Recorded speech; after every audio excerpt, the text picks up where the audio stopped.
എടാ കള്ള, നീ പറഞ്ഞില്ലല്ലോടാ നേരത്തെ. എടി, ഇത് ഞാൻ മുൻപ് ഇൻ്റർവ്യൂ അറ്റൻഡ് ചെയ്തതാണ്. ഇപ്പോഴാണ് എല്ലാം ഓക്കെ ആവുന്നത്. അടുത്ത മാസം 10-നാണ് വിസ വന്നിരിക്കുന്നത് പോകാൻ. ഞാൻ പോലും ഞെട്ടിപ്പോയി വേണേ. എന്തായാലും വല്യളിൻ്റെയും പെങ്ങളുടെയും കല്യാണം കൂടി കഴിഞ്ഞിട്ടേ ഞാൻ പോകൂ. ഞാൻ റെഡിയാക്കി വെക്കാം സഞ്ജു. നാളെ നീ ഡ്യൂട്ടി കഴിഞ്ഞ് എൻ്റെ ക്യാമ്പിലേക്ക് വാ. എല്ലാവർക്കും കൂടി കറങ്ങാനൊക്കെ പോകാം. വിക്രം പറഞ്ഞപ്പോൾ വൈദു അവനെ മിഴിച്ചു നോക്കി. സഞ്ജു ഫോൺ വെച്ചപ്പോൾ വൈദു മടക്കിയ തുണികൾ അലമാരയിൽ വെച്ചിട്ട് തിരിഞ്ഞതും വിക്രം അവളുടെ സാരിത്തുമ്പിൽ പിടിച്ചു വലിച്ചു. വൈദു മലർന്ന് അവൻ്റെ മടിത്തട്ടിലേക്ക് വീണു. എത്ര ദിവസമായി എൻ്റെ ഭാര്യയെ നേരെ ചൊവ്വയൊന്ന് കണ്ടിട്ട്. അവളുടെ തെന്നി മാറിക്കിടന്ന അരയിലൂടെ വിരലോടിച്ചുകൊണ്ട് വിക്രം വശ്യമായി പറഞ്ഞപ്പോൾ വൈദു വിറയ്ക്കുന്ന ചുണ്ടുകൾ കടിച്ചു പിടിച്ചു. അവൻ്റെ ചൂണ്ടുവിരൽ അവളുടെ പുക്കിൾ ചുഴിയുടെ ആഴമളന്നപ്പോൾ അവളൊന്ന് ഉയർന്നു പൊങ്ങിപ്പോയി. അവൻ ചുണ്ടുകണ്ട് അവളുടെ നെറ്റിയിലൂടെ തഴുകിക്കൊണ്ട് അവളുടെ ചുണ്ടുകളിൽ അമർത്തി ചുംബിച്ചു. പിന്നെ ബെഡിൽ അവളെ കിടത്തിയതിനു ശേഷം അവളുടെ മേലേക്ക് കൈകുത്തി അവളുടെ കണ്ണുകളിലേക്ക് നോക്കിക്കടന്നു. ഞാനെന്ന് ദിശയെ കണ്ടിരുന്നു. അവനത് പറഞ്ഞപ്പോൾ അവളുടെ മുഖം വീർത്തു വന്നിരുന്നു. വൈദു അവനെ തള്ളിമാറ്റി ബെഡിൽ എണ്ണീറ്റിരുന്ന് അവനെ നോക്കി. അയ്യേ, ടോക്സിക് ആകാതെ പെണ്ണേ. അവളുടെ ഹസ്ബൻഡ് ഇപ്പോൾ ഇവിടെ ഏതോ കമ്പനിയിലാണെന്ന്. അവൾക്ക് മെഡിസിന ഹോസ്പിറ്റലിൽ ജോലി കിട്ടി. 2 പിള്ളേരും ഉണ്ട് ഇപ്പോൾ. ഭയങ്കര ഹാപ്പിയാണ്. വൈദുവിൻ്റെ മുഖത്ത് ചിരി വരുന്നത് കുറുമ്പോടെ വിക്രം നോക്കി. പിന്നെ എൻ്റെ ഫാമിലിയെ പറ്റിയൊക്കെ ചോദിച്ചു. അവളുടെ കണ്ണിൽ ആകാംക്ഷയേറി. റീസെൻ്റ്ലി മാരേജ് കഴിഞ്ഞുവെന്ന്. പിന്നെ അവൾ പറയുക, നിന്റെ സ്വഭാവത്തിന് ഇതുപോലെ പെൺകുച്ചി ചേർന്ന് പോകുമോ എന്ന്. അത് ശരിയാ, എന്തൊരു ആറ്റിറ്റ്യൂഡായിരുന്നു. ഇപ്പോഴും അത് തന്നെ. പക്ഷേ എൻ്റെ ഈ തൊട്ടാവാടിയോട് ഞാനത് ഇറക്കുന്നില്ലെന്ന് മാത്രം. അവളെ വലിച്ച് നെഞ്ചോടടുപ്പിച്ചുകൊണ്ട് അവൻ പറഞ്ഞു. വൈദു അവൻ്റെ കഴുത്തിലൂടെ കൈയിട്ടുകൊണ്ട് അവൻ്റെ നെറുകയിൽ അത്രമേൽ സ്നേഹത്തോടെ ഒരു ചുംബനം നൽകി. എനിക്ക് നിങ്ങൾ ഒരുപാട് ഇഷ്ടമാണ് ഡോക്ടർ, ഒരുപാട്. വിക്രം അവളുടെ കഴുത്തിൽ ചെറുതായൊന്ന് കടിച്ചപ്പോൾ അവളുടെ കൈകൾ ഒന്നുകൂടി അവൻ്റെ കഴുത്തിൽ മുറുകി. മേരി ജാൻ, I want you right now. അവൻ്റെ വശ്യമായ സ്വരത്തിൽ അവളൊന്ന് വിറച്ചു. ബെഡിൽ അവളെ അമർത്തിക്കിടത്തുമ്പോൾ പൂവിതളുകൾ പോലെ അവളുടെ വസ്ത്രങ്ങൾ ഓരോന്നായി അടർന്നു വീഴുമ്പോഴും ഒരു കവചം പോലെ അവൻ അവളിൽ ചേർന്നിരുന്നു. ആ മുറിയിൽ അവരുടെ നേർത്ത നിശ്വാസങ്ങളും കിതപ്പുകളും ശീൽക്കാരങ്ങളും നിറഞ്ഞു നിന്നു. കിതപ്പോടെ തന്നിലേക്ക് തളർന്നു വീണവനെ വൈദു ചേർത്ത് പിടിച്ചു. എനിക്കൊരു അമ്മയാവണം ഡോക്ടർ. അവളുടെ വാക്കുകൾ അത്രമേൽ ആഗ്രഹത്തോടെയായിരുന്നു. വിക്രം മുഖമുയർത്തി അവളെ നോക്കി. സമയമാകുമ്പോൾ ആളിഞ്ഞു വരും കേട്ടോ. അവളുടെ കവിളിൽ ചുണ്ടമർത്തിക്കൊണ്ട് വിക്രം പറഞ്ഞപ്പോൾ വൈദു കണ്ണുകൾ മുറുക്കിയടച്ച് ചമ്മലോടെ അവനെ നോക്കി. പിറ്റേന്ന് വിക്രം പറഞ്ഞതുപോലെ സഞ്ജുവും വൈദുവും കൂടി വിക്രത്തിൻ്റെ ക്യാബിനിലെത്തി. കുറച്ചു കഴിഞ്ഞ് അനുവിനെയും കൂട്ടി വിക്രം വന്നിരുന്നു. അനുഗ്രഹിക്കിപ്പോൾ ഭയങ്കര മടിയാണോ? പഴയതുപോലെ ഇവരോട് മിണ്ടാൻ അല്പം രൂക്ഷമായി തന്നെയാണ് വിക്രം ചോദിച്ചത്. അല്ല ഡോക്ടർ, ഞാൻ അവളെ വഴക്ക് പറയാതെ ഡോക്ടറെ. കുറച്ച് ദിവസം അവൾ അനുഭവിച്ചതൊക്കെ അത്രയ്ക്കായിരുന്നില്ലേ? വൈദു വിക്രത്തെ നോക്കി പറഞ്ഞു. വാ പോകാം. വിക്രം കാറിൻ്റെ കീയുമെടുത്ത് മുന്നേ നടന്നു. അവർ നേരെ പോയത് വിക്രത്തിൻ്റെ ബീച്ച് റിസോർട്ടിലായിരുന്നു. സീ ഫുഡിൻ്റെ ഒരുപാട് ഐറ്റംസ് അവർക്ക് മുന്നിൽ നിരന്നു. ഒരാൾ കൂടി വരാനുണ്ട്. 5-ാമത്തെ കസേര ഒഴിച്ചിട്ടുകൊണ്ട് വിക്രം പറഞ്ഞപ്പോൾ അവർ സംശയത്തോടെ അവനെ നോക്കി. ദിശയായിരിക്കും. മുഖം വീർപ്പിച്ചു പറയുന്നവളെ കണ്ട് ചിരി വന്നെങ്കിലും വിക്രം അതേ എന്ന് തലയായിട്ട് വൈദു കൂർത്ത മുഖത്തോടെ ഫോണിൽ കുമ്പിട്ടിരുന്നു. കുറച്ചു കഴിഞ്ഞ് തൻ്റെ അടുത്ത് ആരുടെയോ സാമീപ്യം അറിഞ്ഞ് അനു മുഖമുയർത്തി നോക്കിയപ്പോൾ അവൾ അമ്പരന്ന് പോയി. ഹിരൺമയായിരുന്നു അത്. വൈദു ആണെന്ന് കരുതി അച്ചുവും അവളെ നോക്കി അതേ ഭാവത്തോടെ ഇരുന്നു. വിക്രം അവർക്ക് പരസ്പരം അടുക്കാൻ ഒരു അവസരം നൽകിയതാണെന്ന് വൈദുവിന് മനസ്സിലായി. എന്താ കുഞ്ഞ വിശേഷം? ആദ്യത്തെ ആ ചളിപ്പങ്ങ് മാറിയിട്ട് അച്ചു ചോദിച്ചു. നമ്മുടെ കുഞ്ഞളിയൻ ഇറ്റലിയിൽ പോകുവാണെന്ന് സഞ്ജുവിനെ നോക്കിക്കൊണ്ട് വിക്രം പറഞ്ഞപ്പോൾ അതിശയത്തോടെ അച്ചു സഞ്ജുവിനെ നോക്കി. സഞ്ജു കോളർ പൊക്കി ഗമയോടെ തലയാട്ടി. പക്ഷേ ഞാൻ നിങ്ങളുടെ കല്യാണം കൂടിയിട്ടേ പോകൂ. സഞ്ജു അത് പറഞ്ഞപ്പോൾ അനു പെട്ടെന്ന് തല കുനിച്ചിരുന്നു. അച്ചു അവളെ ഒന്ന് പാളി നോക്കി. ഷോളിൻ്റെ തുമ്പിൽ വിരൽ കൊണ്ട് മുറുക്കി പിടിച്ചിരിക്കുന്നുണ്ട് കക്ഷി. എനിക്ക് വിശക്കുന്നുണ്ട്, കഴിക്കാം.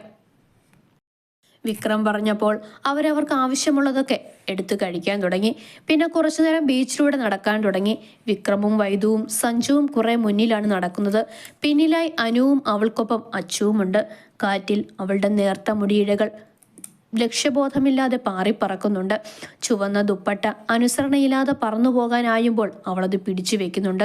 അച്ചു അവളുടെ ഓരോ ചലനങ്ങളും നോക്കുകയായിരുന്നു. അവൻ പല സന്ദർഭങ്ങളും ഓർത്തെടുത്തു. അവൾക്ക് അത്തരത്തിൽ തന്നോട് പ്രണയം തോന്നേണ്ട സാഹചര്യങ്ങൾ ഉണ്ടായിരുന്നു എന്ന് അറിയില്ല. പക്ഷേ ഇപ്പോൾ തൻ്റെ മനസ്സിലും അവളോട് നേർത്തൊരു ചായ്വ് തോന്നുന്നില്ലേ? തന്നോട് തോന്നിയ പ്രണയത്തിൻ്റെ പേരിൽ അവൾ ഒരുപാട് അനുഭവിക്കേണ്ടി വന്നു എന്നറിഞ്ഞപ്പോൾ മനസ്സിലുണ്ടായ വിങ്ങൽ, ഉറക്കം നഷ്ടപ്പെട്ട രാത്രികൾ, അതൊക്കെയായിരുന്നില്ലേ അവളെ വിവാഹം കഴിക്കാൻ താനെടുത്ത തീരുമാനത്തിൽ എത്തിച്ചേർന്നത്? അച്ചു സ്വയം ചോദിച്ചുകൊണ്ട് മുന്നോട്ട് നടന്നതും ഓടിപ്പാഞ്ഞു വന്ന 2-3 കുട്ടികൾ അനുവിനെ തട്ടിയിട്ടതും ഒരുമിച്ചായിരുന്നു. പിന്നിലേക്ക് മലർന്നു വീഴാൻ ആഞ്ഞവളെ ചേർത്തു പിടിച്ചത് അച്ചുവായിരുന്നു. അവളുടെ ശരീരത്തിന്റെ വിറയൽ മതിയായിരുന്നു അവൾ പേടിച്ചെന്ന് മനസ്സിലാക്കാൻ. പേടിച്ചുപോയോ? അത്രമേൽ ആർദ്രമായാണ് അവൻ ചോദിച്ചത്. അനു തെല്ലൊരു പകപ്പിന് ശേഷം അതേയെന്ന് തലയാട്ടി. തൻ്റെ കയ്യിൽ പിടിച്ച് മുന്നോട്ട് നടക്കുന്നവനെ അമ്പരപ്പോടെ നോക്കി നടക്കുകയായിരുന്നു അവൾ. സഞ്ജു. അങ്ങനെ വിശ്വാമിത്രന്റെ തപസ്സിളകി. ഇടുപ്പിൽ കൈകൊത്തി നിന്നുകൊണ്ട് വിക്രമും വൈദുവും ചിരിയോടെ നോക്കി നിന്നു. കാറൊഴിഞ്ഞ ആകാശം പോലെയാണ് അച്ചു വീട്ടിലേക്ക് വന്നത്. അനുവിനെ മനസ്സിൽ തൻ്റെ പാതിയായി സങ്കല്പിച്ചു കഴിഞ്ഞു അവൻ. ഇതിനിടയിൽ ചന്തു വിളിച്ചതനുസരിച്ച് ദീയുടെ വീട്ടിലെത്തിയതാണ് വൈദു. എന്താ എൻ്റെ ഏട്ടനിത്രയും ചമ്മലും വെപ്രളമൊക്കെ? വന്നപാടെ ചന്തുവിൻ്റെ വയറ്റിലൊരു നുള്ളു കൊടുത്തിട്ട് വൈദു ചോദിച്ചപ്പോൾ ചന്തു അവളെ ചേർത്ത് പിടിച്ച് അകത്തേക്ക് നടന്നു. നിറയെ പലഹാരങ്ങളും ഒക്കെ ഉണ്ടാക്കി നിറഞ്ഞ ചിരിയോടെ നിൽപ്പുണ്ട് ഉണ്ണിയമ്മ. എന്നതാ ഇവിടെ? ഉണ്ണിയമ്മേ, വല്ലാത്ത സന്തോഷമാണല്ലോ. വൈദു പലഹാരത്തിൽ നോക്കിക്കൊണ്ട് ചോദിച്ചു. സന്തോഷം തന്ന ആള് അകത്തെ മുറി കിടക്കുക, പോയി ചോദിക്കുവാണേ അങ്ങോട്ട്. ഉണ്ണിയമ്മ പറഞ്ഞപ്പോൾ വൈദു അകത്തേക്ക് പോയി. എന്തോ നേട്ടത്തി ഇത്ര സന്തോഷം? വൈദു അടുത്തിരുന്ന് ചോദിച്ചപ്പോൾ ദിയ ചമ്മലോടെ അവളെ നോക്കി. പിന്നെ അവളുടെ കൈ പിടിച്ച് ദിയ അവളുടെ വയറിൽ ചേർത്ത് പിടിച്ചു. വൈദു, ഒരമ്മായി അവൻ പോവാം. വൈദു വിടർന്ന കണ്ണുകളോടെ അവളെ നോക്കി. സത്യം? ഈശ്വര. വൈദു ദിയയുടെ കവിളിൽ ഉമ്മ വെച്ചു. എത്രയായി? 1.5 മാസം. പീരീഡ്സ് റെഗുലർ അല്ലാത്തത് കൊണ്ട് ഞാൻ അത് കാര്യമാക്കിയില്ല. പിന്നെ ചെറിയ ലക്ഷണമൊക്കെ ഉള്ളതുകൊണ്ട് അമ്മയാ ചന്തുവേട്ടനോട് പറഞ്ഞ് ഹോസ്പിറ്റലിൽ കൊണ്ടുപോയത്. സ്കാൻ ചെയ്തപ്പോൾ 1.5 മാസം വളർച്ചയുണ്ട്. സന്തോഷമായി ഏട്ടതി. അപ്പോഴേക്കും പുറത്ത് കാറ് വന്ന് നിൽക്കുന്ന ശബ്ദം കേട്ടു. രാധികയായിരുന്നു. വൈദു ഓടിപ്പോയി രാധികയുടെ മാറിൽ ചാഞ്ഞു. വേണ്ട, മിണ്ടണ്ട നീ. നിനക്കിപ്പോൾ ഈ അമ്മയെ വേണ്ടല്ലോ.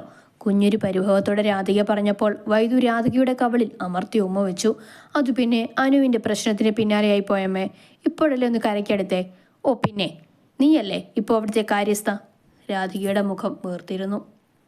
എൻ്റെ അമ്മക്കുട്ടി, സത്യമായിട്ടും തിരക്കായിട്ടാ. പൊന്നല്ലേ?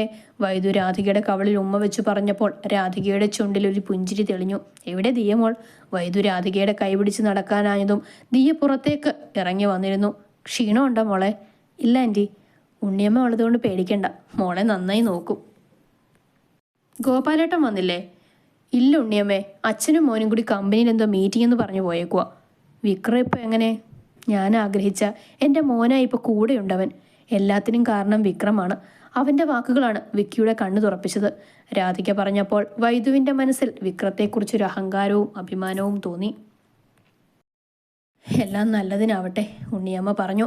അവരെല്ലാം സംസാരിച്ചിരുന്നപ്പോൾ വൈദു ചന്തുവിൻ്റെ കൂടെ മുറ്റത്ത് നടക്കുകയായിരുന്നു. അവരിപ്പോൾ ദിയയുടെ വീട്ടിലാണ് താമസം. നിനക്കവിടെ പ്രശ്നമൊന്നുമില്ലല്ലോ? ഒരേട്ടൻ്റെ ആധിയോടെ ചന്തു ചോദിച്ചു. ഇല്ല ഏട്ടാ, ഞാൻ ഒരുപാട് ഹാപ്പിയാണ്. ഒരു കുടുംബം നിറയെ സ്നേഹമാണ്. അനുകൂടി വരുന്നതോടെ അത് കൂടുകയുള്ളൂ. സഞ്ജു പുറത്തു പോകുകയേട്ടാ. ഇറ്റലിയിൽ അവന് ജോലി ശരിയായി. ആണോ? കാള കടിച്ച് നടക്കാനല്ല, കാര്യബോധം ഉണ്ടപ്പോ. ചന്തു ചിരിയോടെ പറഞ്ഞു. കുഞ്ഞളിയൻ എന്നും പറഞ്ഞ് ഹോസ്പിറ്റലിൽ ഇപ്പോൾ ഭയങ്കര നെകളിപ്പാണ്. ഡോക്ടർക്ക് അവനെ വലിയ ഇഷ്ടമാണ്. ചന്തു കണ്ണു ചുരുക്കി അവളെ നോക്കി. നീ ഇപ്പോഴും വിക്രത്തെ ഡോക്ടർ എന്നാണോ വിളിക്കുന്നേ? വൈദു നാക്ക് കടിച്ച് അവനെ നോക്കി. പിന്നെ ശീലിച്ചു പോയി. അല്ലേ ഞാൻ എന്താ വിളിക്കുക? ഏട്ടാന്ന് വിളിച്ചൂടെ? അല്ലേ വിക്രമേട്ടൻ? അയ്യേ, അങ്ങനെ വിളിച്ച അങ്ങ് എന്നെ വടിയെടുത്തടിക്കും. വൈദു വാ പൊത്തിക്കൊണ്ട് പറഞ്ഞപ്പോൾ ചന്തുവിനും ചിരി വന്നു. പോകുന്ന വഴിക്ക് രാധിക വൈദുവിനെ ശ്രീലകത്താക്കി കൊടുത്തു. എല്ലാവരോടും സംസാരിച്ചിട്ടാണ് രാധിക ഇറങ്ങിയത്. വിവാഹത്തിന് ഡ്രസ്സും ആഭരണങ്ങളും എടുക്കാൻ പോകുമ്പോൾ രാധികയെ കൂടി ക്ഷണിച്ചിട്ടാണ് ലേഖ വിട്ടത്. രാധികയുടെ കവളിൽ ഉമ്മ കൊടുത്താണ് വൈദു കാറിൽ കയറ്റിയിരുത്തിയത്. അവരുടെ ആത്മബന്ധം ഒരു പുഞ്ചിരിയോടെ നോക്കി നിൽക്കുകയായിരുന്നു മറ്റുള്ളവർ. രാത്രിയിൽ റൂമിലിരിക്കുമ്പോൾ വിക്രത്തെ പാടി നോക്കി സാരികൾ മടക്കി വെക്കുകയായിരുന്നു വൈദു. എന്താണ് ഒരു കള്ളനോട്ടം? വിക്രം ലാപ്പിൽ നോക്കിക്കൊണ്ട് ചോദിച്ചപ്പോൾ വൈദു അവനെ നോക്കി. അതെ, ഇന്ന് ചന്തുവേട്ടനൊരു കാര്യം പറഞ്ഞു. എന്തു പറഞ്ഞു? ഇപ്പോഴും ഡോക്ടർ എന്നാണോ വിളിക്കുന്നതെന്ന്. വിക്രം മീശത്തുമ്പ് കടിച്ചു പിടിച്ച് ഒരു ചിരിയോടെ അവളെ നോക്കി. വകതിരിവ് ഏട്ടനെങ്കിലും ഉണ്ടല്ലോ. വൈദു മുഖം വീർപ്പിച്ച് അവനെ നോക്കി. കളിയാക്കാതെ ഡോക്ടറെ, ഞാൻ എന്ത് വിളിക്കാനാന്നേ? നിനക്കിഷ്ടമുള്ളത് വിളിച്ചോടി. തെറിയൊഴിച്ച്. വൈദു തലയണയെടുത്ത് അവന് നേരെ ഓങ്ങി. കളിക്കാതെ പറ ഡോക്ടറെ, ഞാൻ എന്ത് വിളിക്കാനാ? ഇങ്ങ് വാ, ഞാൻ പറഞ്ഞു തരാം. ഒരു കള്ളനോട്ടത്തോടെ വിക്രം അടുത്ത് വിളിച്ചപ്പോൾ വൈദു അവൻ്റെ അടുത്ത് വന്നിരുന്നു. വിക്രം അവളുടെ കയ്യിൽ പിടിച്ച് അവൻ്റെ അടുത്തേക്ക് വലിച്ചിരുത്തി. എന്നിട്ട് അവളെ എടുത്ത് മടിയിലിരുത്തി അരയിലൂടെ കൈ ചേർത്ത് അവളുടെ കഴുത്തിടുക്കിൽ മുഖമമർത്തി വെച്ചു. കുഞ്ഞുനാളിൽ ഞങ്ങൾ തറവാട്ടിൽ നിന്നപ്പോൾ അവിടെ ഒരു അമ്മുമ്മയുണ്ടായിരുന്നു. മൂത്തമ്മയുടെ വകയിലൊരു ബന്ധു. ആ അമ്മുമ്മയ്ക്ക് എന്നെ വലിയ ഇഷ്ടമായിരുന്നു. വലിയ കൃഷ്ണഭക്തിയായിരുന്നു അമ്മുമ്മ. എന്നെ കണ്ട ഉണ്ണിക്കണ്ണനാണെന്ന് പറഞ്ഞ് ഒരുപാട് ഉമ്മ തരും ഈ കവളിൽ. സ്നേഹം കൂടുമ്പോൾ ഉണ്ണിക്കുട്ട എന്നാ വിളിക്കുക, അല്ലാത്തപ്പോൾ വിച്ചു എന്നും. എൻ്റെ പെണ്ണിന് ഇതിലേത് വേണമെങ്കിലും വിളിക്കാം. കാരണം താൻ എന്നെ ഏട്ട എന്ന് വിളിച്ചാൽ അതിൻ്റെ സുഖമില്ല. കാരണം ചന്തുവും ഏട്ടനും എല്ലാം ആ കൂട്ടത്തിൽ വരും. പിന്നെ ചേട്ടൻ അത് ഔട്ട് ഓഫ് ഫാഷനായി. പറയുന്നതോടൊപ്പം അവൻ്റെ 1000 ചുംബനങ്ങൾ അവളുടെ മേനിയിൽ പതിഞ്ഞിരുന്നു. ഉണ്ണിയേട്ട, വൈദു കുറുമ്പോടെ വിളിച്ചപ്പോൾ വിക്രം അവളുടെ ചുണ്ടിൽ അമർത്തിക്കടിച്ചു. വിക്രമേട്ട എന്നായാലോ? വിക്രം അവളെ നോക്കി കണ്ണുരുട്ടി. കണ്ട കിളവന്മാരുടെ പേര് വിളിച്ചാണ്ടല്ലോ. അയ്യോ ഇല്ല, ഉണ്ണിയേട്ടൻ തന്നെ മതി. വൈദു അവൻ്റെ നെറ്റിയിൽ അമർത്തി ചുംബിച്ചിട്ട് അവൻ്റെ നെഞ്ചിലേക്ക് ചാഞ്ഞു.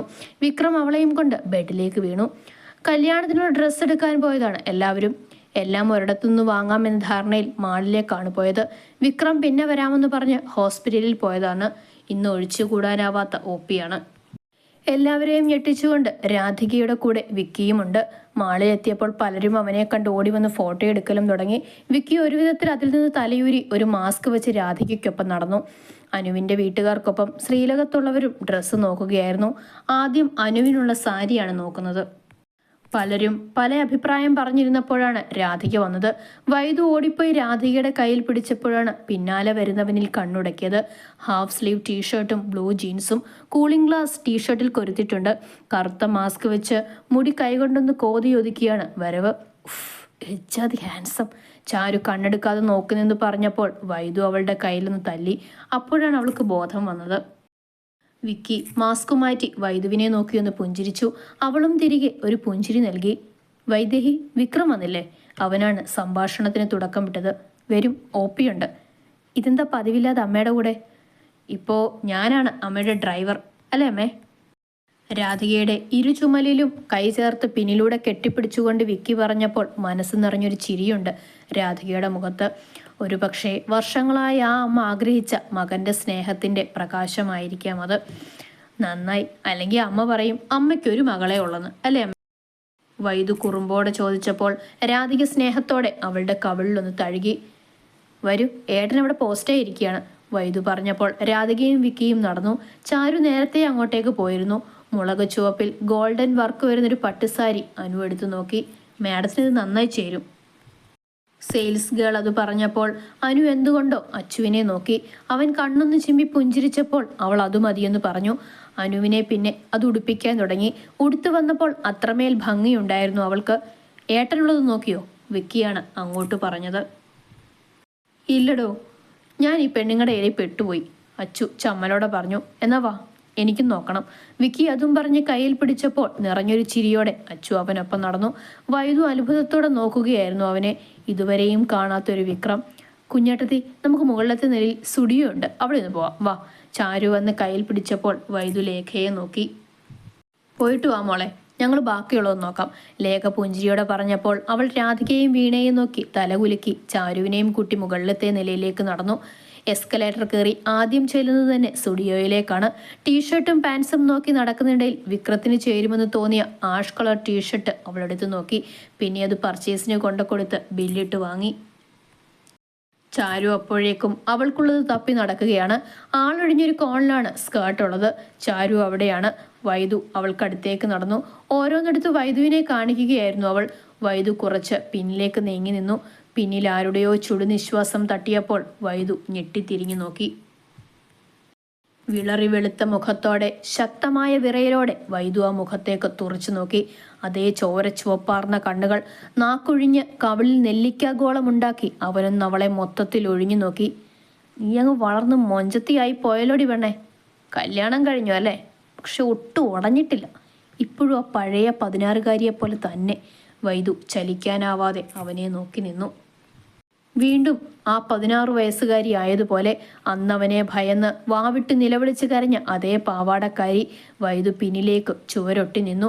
ചാരു പക്ഷേ കുറച്ച് നീങ്ങി നിന്നതിനാൽ അവളെ ശ്രദ്ധിച്ചിരുന്നില്ല. അവൻ അവളുടെ ഭയം ഹരമാക്കി അവളുടെ അടുത്തേക്ക് കുറച്ചു നീങ്ങി ചുവരിൽ കൈവച്ച് നിന്നു. വൈദു ഒതുങ്ങിക്കൂടി നിൽക്കുന്നത് കണ്ട് അവൻ അവളുടെ മുഖത്തേക്ക് മുഖമടുപ്പിക്കാൻ ശ്രമിച്ചതും ആരോ അവനെ പിന്നിലേക്ക് വലിച്ച് കവിളടക്കമൊന്ന് പൊട്ടിച്ചിരുന്നു. വൈദു അപ്പോഴാണ് ആ പകപ്പിൽ നിന്ന് ഞെട്ടലോടെ നോക്കിയത്. അവനെ കൊല്ലാനുള്ള കലിയിൽ നിൽക്കുന്ന വിക്കിയും പിന്നാലെ ദഹിപ്പിച്ച് നോക്കി നിൽക്കുന്ന അച്ചുവും. ചാരു ഓടി വൈദുവിൻ്റെ അടുത്തേക്ക് വന്ന് അവളെ ചേർത്ത് പിടിച്ച് മുന്നോട്ട് നോക്കി. ചെറ്റെ, ഇത്രയും പബ്ലിക് പ്ലാറ്റ്ഫോമിൽ നിന്ന് ഒരു പെണ്ണിനോട് അതിക്രമം കാണിക്കുന്നു. വിക്കി അവൻ്റെ കോളറിൽ പിടിച്ചു പൊക്കിയെടുത്ത് മുരണ്ടപ്പോൾ ആൾക്കൂട്ടം അവർക്ക് ചുറ്റും കൂടി.